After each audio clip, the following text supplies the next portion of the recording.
Oh, you can hear? My God. Let's get it. My bad for the delay. But You, nonetheless, we in here though. yeah, man, it's long overdue, but hey, man, if we, the only thing that matters is we here now. So Yeah, you know my slogan, bro. It's better to be late to the party than to miss it, bitch. You heard me. yeah, But it's for those listening. Overhead, Prosperity TV is still underway. This is still the Terradome, but we're gonna be doing something a little different today. Where we actually gonna be doing the interview for my official co-host for this show, even though y'all haven't seen him that much. But that's why we gonna chop it up today. Y'all get more familiar with my top producer and in charge of the content over at Prosperity Entertainment, man, E4L. So he introduce yourself to the people, man. Let the people know just a little brief introduction of what you do, and then we'll get started. I bet. For those who don't know, the name E4L, aka Eric, whatever the case may be, I'm here. You know what I'm saying? I'm producer, singer, artist, whatever you want to call it. Just know we still balling, and that's how I think that's how I'm rocking. You know what I'm saying? I love it. I love it, bro. What you been up to as of late, man? Like we got new beats coming. We got new ideas for any other stuff. Like what's been your activity like recently? And I mean, cause last like the past week, I've been sick with the flu type shit, and that had me like down bad for a good week. But now that I'm better, I still got certain stuff I still got to work on as far as like new beats and trying to create songs and stuff. Cause I think right now on GarageBand, I'm getting more towards making my own stuff. And it's weird because the fact that I do a lot of the stuff that I have on my phone is kind of like it's been fun for me in these past few years. Most definitely, I've been able to make some cool stuff. So I'm trying to figure out why my damn computer messing up because I'm trying to get into more like bigger software. I have a whole MIDI in my room, and it's a big ass MIDI. Uh huh. It's a whole 49 key MIDI. Like I got it's got some pads on it. It's got goddamn near everything. I can mix. I can masters tracks. I can click tracks. But like I can do a lot on this thing. It's just right now my computer's acting dumb stupid, and I don't know what's going on. But we gonna get to that sooner or later. But right now, I think I can say I'm more focused on like some making more beats. I think I'm about to start. I started working on. I don't know what I'm gonna make out of it, but I got one beat I'm working on now. It's one little song with a hook that I'm coming up with. That I gotta All right. finish off.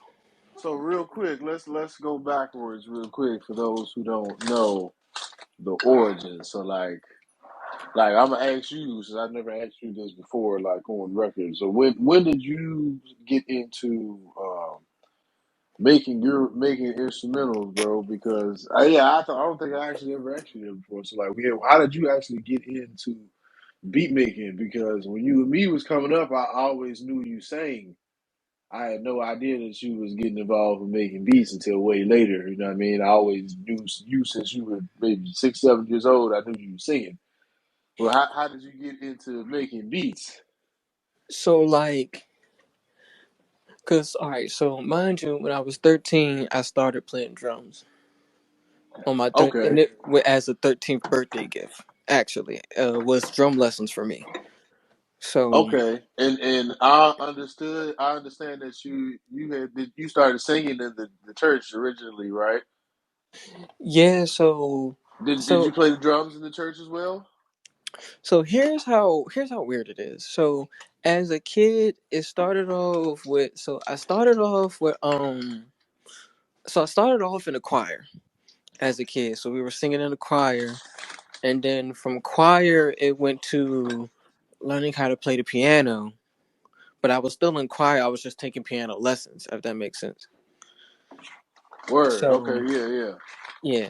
So from there, I did that for a few years, and then some. I guess So a you few played the things. piano in church?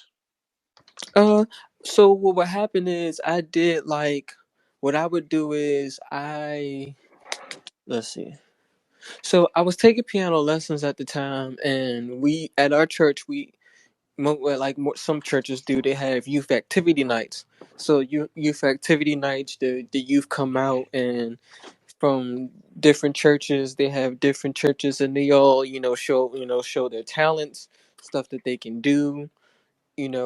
We've I've played piano on several occasions.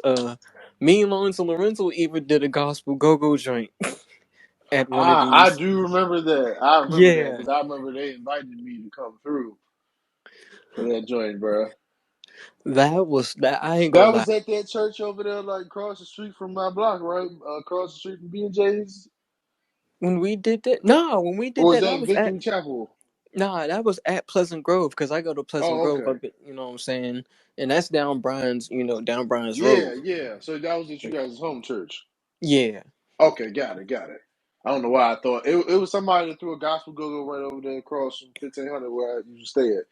Oh, I didn't even know So that. yeah, I don't know why I thought y'all was with them, but yeah, that's right. Nah. You guys went to church down there. That I remember. So, because remember, it was me, Lawrence, Lorenzo, and Khalil.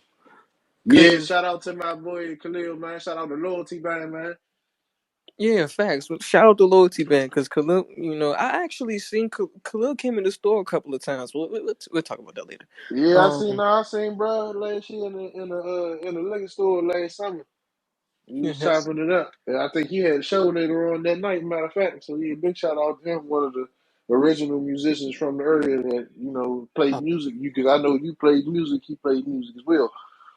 yeah, because, even, because, Khalil was in Drumline with us as well. So, that was a whole thing we had too. So, from, but from there, I feel like I went from playing piano, and then I never I guess it was something that happened with piano lessons that I just couldn't my focus wasn't there, so I stopped piano lessons for a moment, but I never stopped playing for real. So I always know how to play, but it's just most of the sheet music stuff that I did know, I'm kind of I'm still a little. It takes me a while to still catch on just a little bit, but I Yeah. still know the basics and everything else and how to make chords and stuff. So, Yeah, and it's then I like it's also, difficult though, ain't it? well, see, I've been known to play by ear for the most part. So really, Mm. it's not And can you explain for the people who's listening what that means by play by ear as opposed to reading it off the sheet? Can you explain like the difference of what that means? okay. I can do that. So reading sheet music more of a fundam is more of a fundamental. It's like reading sheet music is it's almost like learning how to read, but you're reading notes. So you're learning a whole new system. It's pretty much its own language, as opposed to when you play by ear, you have first I'll say not a lot of people can play by ear. I'll start there. Right. Yeah, they kind of consider you like not literally a prodigy, but you're on that level if you can play just about anything by ear. It's really tough.